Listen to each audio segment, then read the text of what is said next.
Hello, everyone, and peace of Christ, all of you. Today we are a little bit earlier so we can meet with our friends and brothers and sisters from Europe. Our topic is very simple. I will try to keep the video short as much as I can because some people they say maybe it's better if you make it shorter for us so we can follow. The Muslims always they come to the Christians and they say to them that your Bible is corrupted.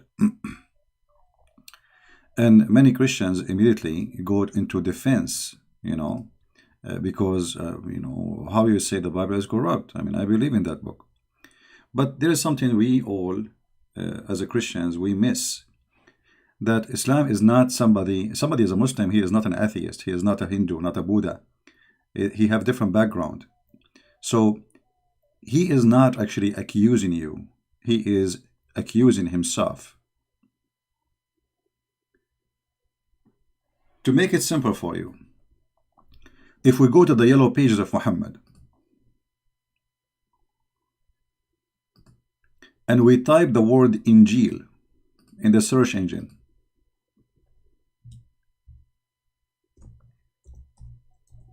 Injil, you will find the word appear many times in the Quran, claiming that Allah is the one who sent the Injil.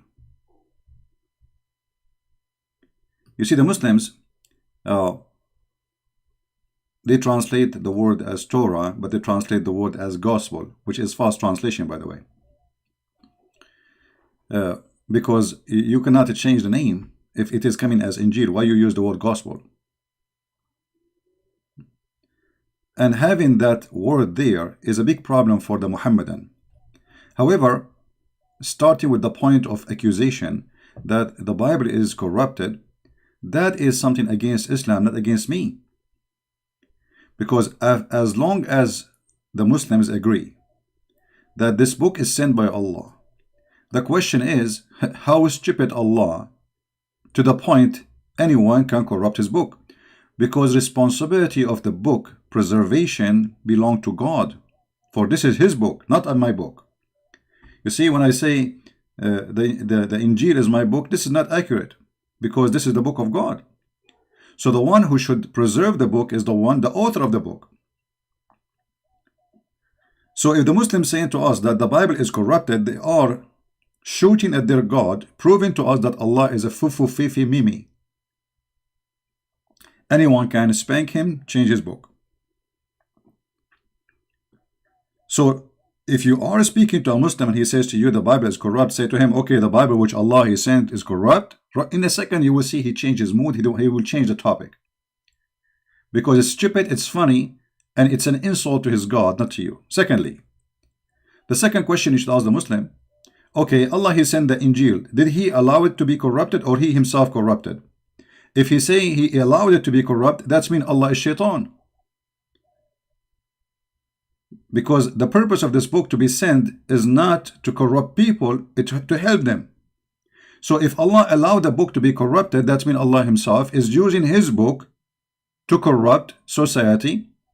By allowing someone to play with it, he is a partner of the crime. If I allow a man to rape a woman, I am no different from the rapist. Do you understand me? There's a man who rape a woman and there's a man who allowed a man to rape a woman. Both of them are partners. So if Allah allow anyone to corrupt his book, that's mean Allah is a partner in the corruption and he is a corrupt God and he is the devil. If the Muslims say he did not allow it, that's mean Allah will does not prevail. Allah is not God. For if I can do something against his will, and this is against the teaching of Islam, because Muslims they say everything happened by the will of Allah, and the Quran have tons of verses saying it clearly that even bad things, good things, doesn't matter what it is, it happened only by the will of Allah.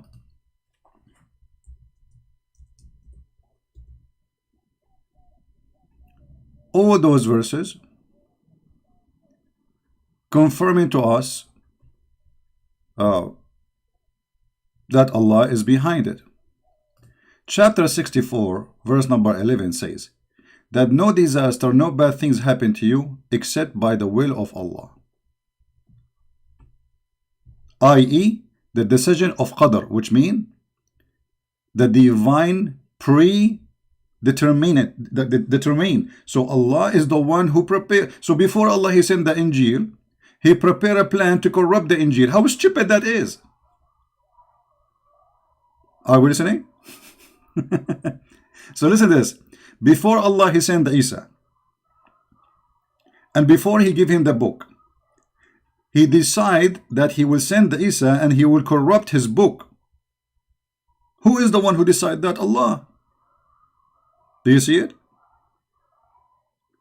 So when we say Islam officially is a stupid low IQ cult, we mean it. Nothing bad happened except by the will of Allah. Is corrupting the book, the Bible is bad or good? I mean, if this is good, what is bad then? You know what I mean? So it's very easy to defeat this stupid cult. It just use their own animation against them. Don't yours. Don't waste yours. You know, the Bible says clearly, you don't throw the jewels under the feet of those who don't respect it. And the purpose of this accusation is just to insult the Bible, because their prophet is not there, except he is the false prophet. Secondly, how in the word Allah he used the word Injil? You know, the Muslims, one of the funny things about Muhammadan, they are like people who repeat the same word, but they don't know what the word means. They keep saying to us that Jesus was sent to Israel. Jesus was sent to Israel. Well, Jesus was sent to Israel. Okay, we agree. Jesus came to his people, but he came for the whole world too. However, if he came to Israel, how his book in the Quran, his name is Injil?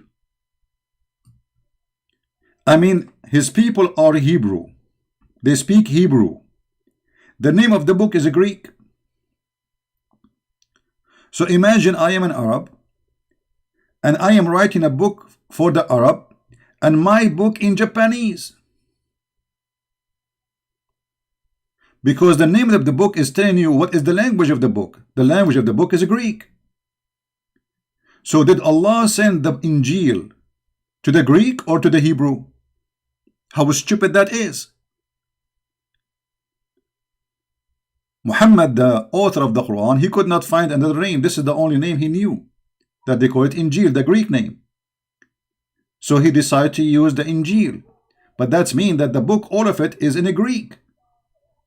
And that's mean Allah did not send his book to the Hebrew, because the book is in a Greek. He sent it to the Hebrew. You know, the Quran says, listen carefully, the yellow pages of Muhammad says that Allah never sent the book except in the tongue of the people. Except what? In the tongue of the people. Chapter 14, verse number 4. We have not sent the messenger except with the language of his people, in order to make it clear for them. Very simple, very clear. So the message have to be in the language of the people, to the people, who is the messenger from the people. So based in this verse, Jesus was a Greek person, and his language is a Greek, and he was sent to the Greek.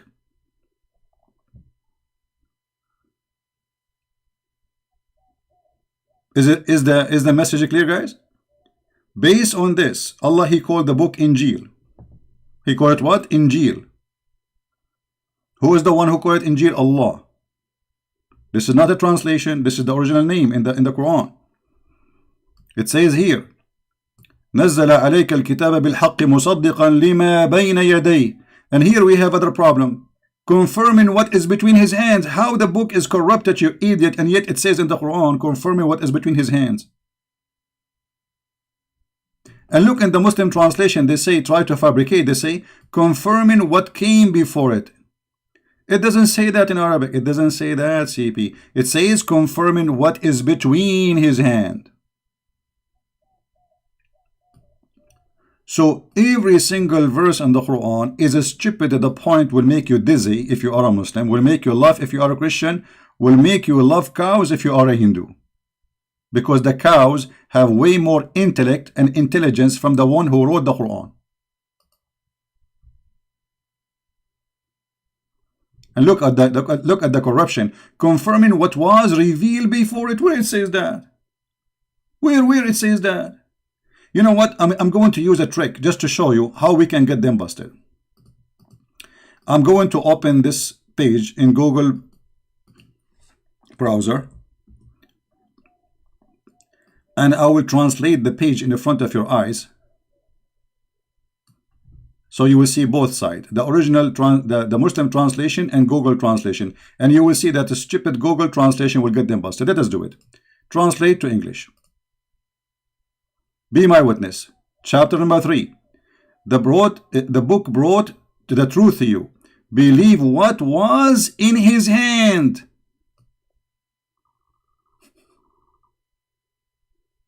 The word was here is actually ma bayna yadayhi. What is between his hands? Do you see it?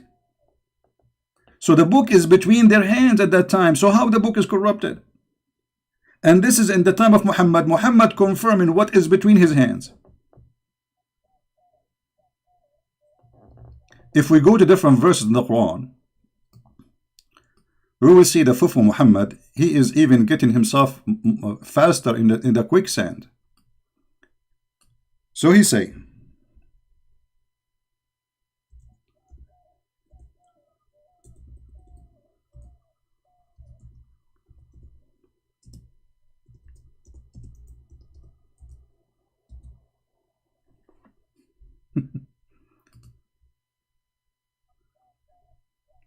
look at this disaster. I mean, how clear we can make it more than this?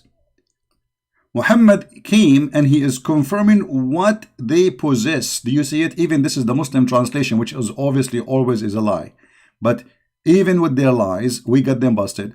Confirming that which they possess. Chapter 2, verse 101. Amazing. It's 101. And I want to say one more final point, because we said we will make the video small as shorter. If we go in the hadith, we will find Muhammad taking oath in the Torah, proving to us again that Muhammad is a fraud.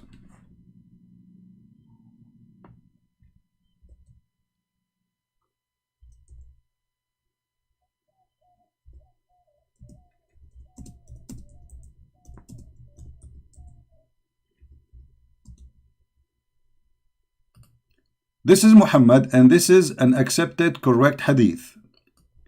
A group of the Jews, they came to Muhammad asking him about the punishment for fornication. To make the story short, you can read the hadith on your own.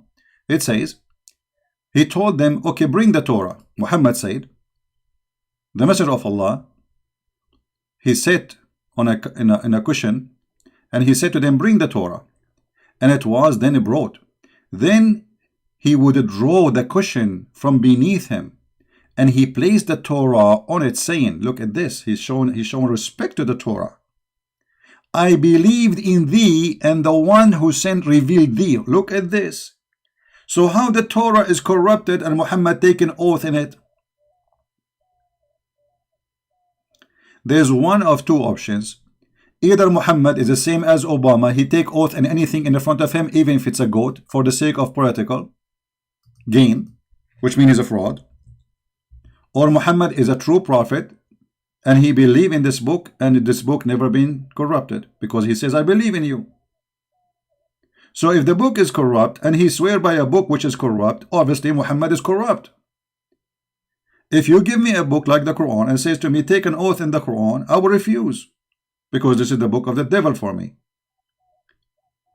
If I accept to take an oath by that book, it's mean I am a devilish, the same as the book I believe in. So if this book is corrupt, obviously it's the book of the devil. It's not the book of God no more.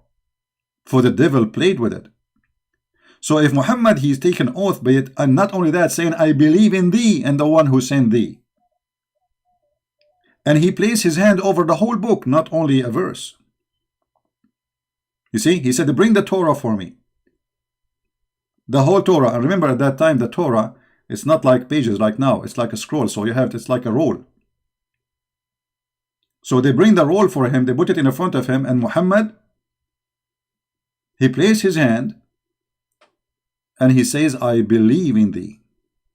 What more we want or we need to get Muhammad busted? So what we learn from this, the Muslim, they believe that Allah, he sent Injil. Injil is a Greek word.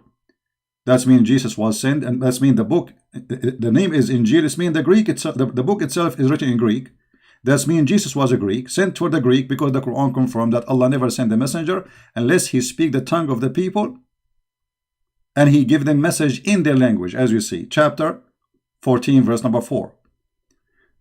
The Quran confirmed at the same time that no bad things happen except by Allah leave, by previous determined predestiny of Allah, which mean Allah, he made decision before he even sent the Isa to corrupt his book, if this is true, which mean Allah is the devil himself. For the one who is a partner, the one who allow a crime, and this is a crime against himself, not against someone else. This is a crime against his book. And this book will deceive millions, billions actually. There's more than 3 billion Christians believe in Jesus as God. So based on this story, the one who allowed the book to be corrupted is Allah, and Allah is the reason for deceiving 3 billion human beings. I mean, the devil, he could not do that. Allah is more powerful than the devil. He is he is the master of the devil. He is the first devil. In the top of that, the Quran saying clearly in many verses that Allah, he confirmed, Muhammad, he confirmed what is the Christian they possess, but this is contradiction for all what Muslims claim.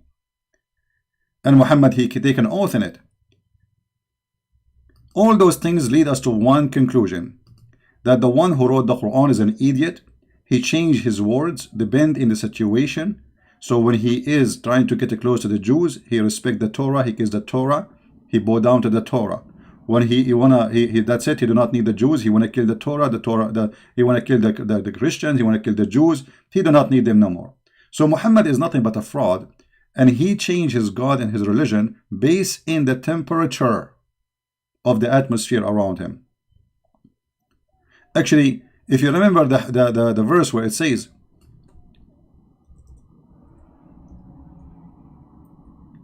that Allah said, chapter 2, verse 106, nothing of our revelation we abrogate or cause to be forgotten, but we bring something better or similar. That's a very stupid statement. I mean, you abrogate it and you make them forget it to bring something similar. That's stupid.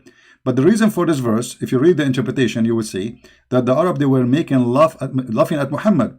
They were saying that this man, he enjoy his followers an order in the morning, and he changed his order afternoon.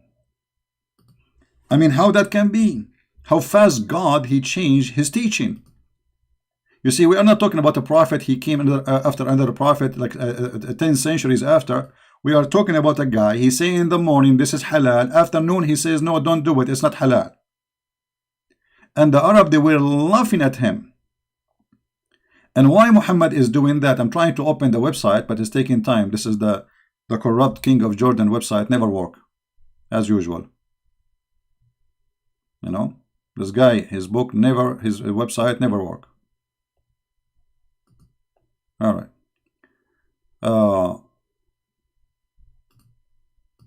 Let us try to show you.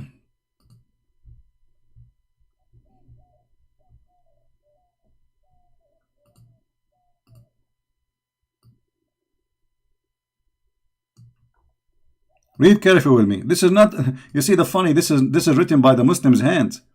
Look at this. This is Tafsir al-Jalalain, and this is the official website of the King of Jordan, who is the most corrupt person, for he is obviously claiming to be from the children of Muhammad, which is very funny, proving to us how corrupt Muhammad is. Even his seeds are very corrupt.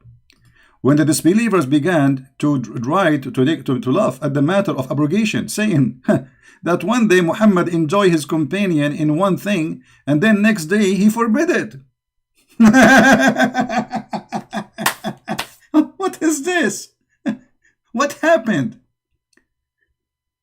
What happened? If Allah, he wrote his book before even he created the earth, how Allah, he sent a verse and then he changed the order of the verse second day? Don't you see it? Obviously this man, he have no dignity. He changed his religion as he wish. He says something, people laugh at it, and then he say, oh, what I did, this is poo-poo. Let me change it before they laugh more at me. As an example, to give you one example of the poo-poo of Muhammad, is this.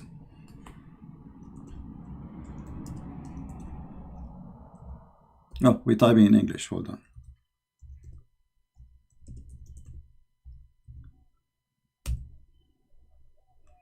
This is one of the poo-poo of Muhammad. Oh, believer, in the law of equality and punishment. Okay, Muhammad now making a very serious law. This is about the blood. This is execution. This is death. In the case of punishment, free for the free. Okay. Slave for the slave. Female for the female. This is justice of God. So if I kill if you kill my wife, I kill your wife. If you kill my slave, I kill your slave. If you are free and you kill a free, I kill the free. I mean, what this is? Muhammad, right away after he made this verse, people, they start laughing at him. The Jews, they start saying to him, this is not the law of eye for eye, you idiot. Eye for an eye is not like that. This is toes for an eye. How in the world this man, he thought that this is the law of Moses, which an eye for an eye? So right away Muhammad, he abrogated this verse because they start laughing at him. And this is a very serious law. I mean, this is about the punishment of crimes. How you change it overday? But because Muhammad is a fraud, he is a dummy. Whatever he say, the Muslim, they say it is yummy. And when you are a dummy, you find it yummy, for you are dummy, and what we can say more. So if a fool like Muhammad can fool you, how fool are you? If a fool like Muhammad can fool you, how fool are you? With this, I finish my video for today. I hope we learn something good. So when the Muslims accuse you of the Bible corruption, don't defend the Bible, just laugh. Show them the verses, says, okay, you are saying to us that the Bible of Allah is corrupt. Ha ha ha ha, stupid idiot. That's mean your God, Allah cannot be God. For your God, supposedly, he promised nobody can corrupt his book. And we can show tons of verses more. For your God, he said this and that, whatever you explained in the video. Don't defend, don't defend. We do not need to defend this. Those people are talking to themselves, insulting their God. They are not insulting you. They are insulting themselves. They are insulting the intelligence of a human being. For every details in the Quran is against what they say. Use their words against them. Don't use yours. And this is how we spank Muhammad every day. Hard. And then we don't even give him Vaseline to make it heal. So he can suffer, stay red for centuries. Thank you very much for being here. May the Lord bless you. And we see you soon again. Bye-bye.